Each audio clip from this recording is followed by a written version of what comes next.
source of life, the centre of community. Taken from the land, the sea, the shore to sustain life.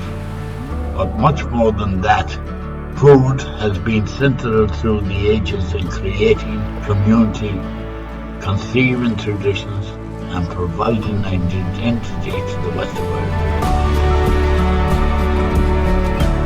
Join us to explore the origins of traditional Western Ireland food.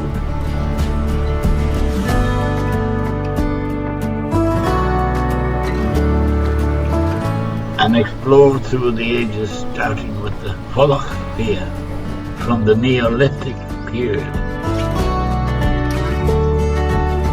Understanding how the fuel available dictated cooking methods and learning what traditions are still being passed down to this day.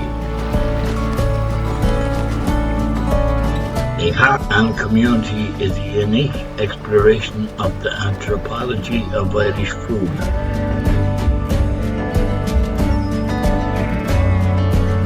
A celebration of local produce and an in-depth look at traditions of rural Irish